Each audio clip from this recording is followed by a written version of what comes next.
Hi friends, welcome back to Hima's kitchen. ఈరోజు bachelor స్టైల్లో egg masala curry చేద్దాం. సో ఫస్ట్ అయితే ఆనియన్స్, టొమాటోస్ కట్ చేసుకున్నాను. సో ఇప్పుడు మసాలా ప్రిపేర్ చేసుకుందాం.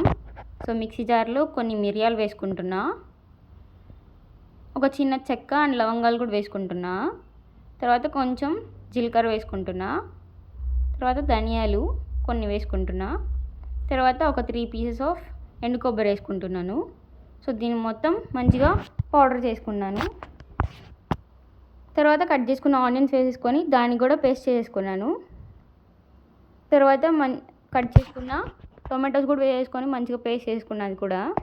సో మసాలా అయితే ఇప్పుడు రెడీ అయిపోయింది. ఇప్పుడు పాన్ పెట్టేసుకొని మంచిగా హీట్ చేసుకుందాం. తర్వాత ఆయిల్ వేసుకుంటున్నా, ఒక 3 to 4 స్పూన్స్ ఆఫ్ ఆయిల్ వేసుకొని అవి మంచిగా హీట్ అయినాక బాయిల్ చేసుకున్న ఎగ్స్కి ఘాట్ పెట్టేసుకున్నాను. సో వాటిని ఇప్పుడు వేసేస్తున్నా. అవి కొంచెం లైట్గా ఫ్రై అవ్వాలి.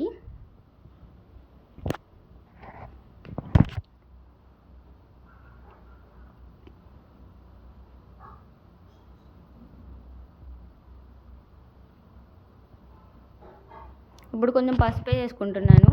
పసుపు వేసుకొని మళ్ళీ ఒకసారి ఫ్రై చేసుకుందాం. నా యూట్యూబ్ ఛానల్ ఎవరైనా సబ్స్క్రైబ్ చేసుకోకపోతే సబ్స్క్రైబ్ చేసుకోండి ఫ్రెండ్స్ కొంచెం. సో మంచిగా ఫ్రై అయిపోయినాయి. ఇప్పుడు మొత్తం తీసేసుకొని ఒక బౌల్లో వేసేసుకుంటున్నా.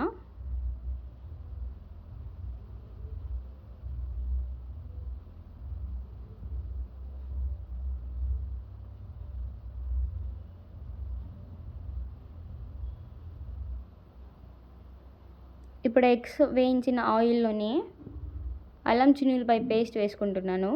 ఒక 1 స్పూన్ వేసుకొని దాన్ని మంచిగా వేయించాలి. అది కొంచెం మంచిగా వేగాలి. మంచిగా డీప్ ఫ్రై అయినాక అలా కలుపుకుంటూ ఉండాలి. కింద అడుగు అంటుతూ ఉండిద్ది. మంచిగా ఫ్రై చేసుకుంటూ ఉండాలి కలుపుకుంటూ. ఇప్పుడు కొన్ని కట్ చేసుకున్న పచ్చిమిర్చి వేసుకుంటున్నా. తర్వాత మనం గ్రైండ్ చేసి పెట్టుకున్న పేస్ట్ కూడా యాడ్ చేసుకుంటున్నాను నేను. ఇప్పుడు అది మొత్తం వేసుకొని మంచిగా కలుపుకుందాం. ఇప్పుడు వాటర్ ఏం యాడ్ చేసుకోకుండా మంచిగా కలుపుకోవాలి. ఇప్పుడు ఒక 2 నుంచి 3 మినిట్స్ వరకు మనం మంచిగా ఫ్రై చేసుకుందాం. కలర్ మారిపోద్ది, కొంచెం చూస్తూ ఉండండి. కొంచెం కలర్ చేంజ్ అయినాక కొంచెం కరివేపాకు వేసుకుంటున్నా.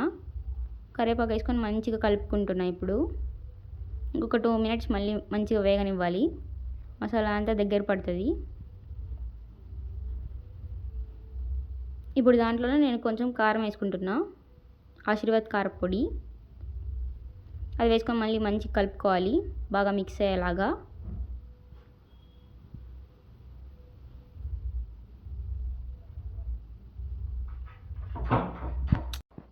తర్వాత దాంట్లోనే కొంచెం కల్లుప్పు వేసుకొని మంచిగా కలుపుకోవాలి.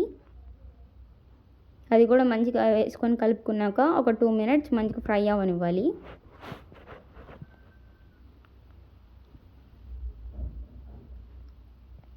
తర్వాత బాయిల్ చేసుకున్న ఎగ్స్ వేసుకుంటున్నాను. మసాలా ఎగ్స్ మొత్తం బాగా పట్టేలా కలుపుకోవాలి.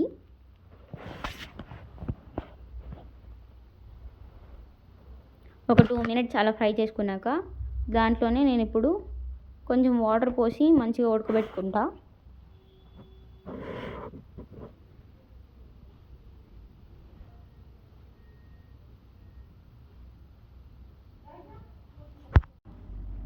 ఇప్పుడు మనం మంచిగా మిక్స్ చేసుకుందాం. వాటర్ వేసుకున్నాం కాబట్టి మొత్తం బాగా మిక్స్ చేసుకొని హై ఫ్లేమ్లో పెట్టుకొని ఒక 5 మినిట్స్ మంచిగా ఉడకబెట్టుకుందాం.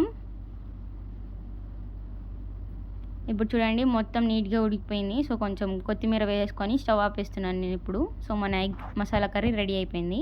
ఇప్పుడు దాన్ని ఒక బౌల్లో వేసేసుకుందాం. సో ఎగ్ మసాలా కర్రీ అయితే రెడీ అయిపోయింది ఫ్రెండ్స్. నా ఛానల్ ఎవరైనా కొత్తగా చూస్తుంటే please do like, share and subscribe. Bye friends.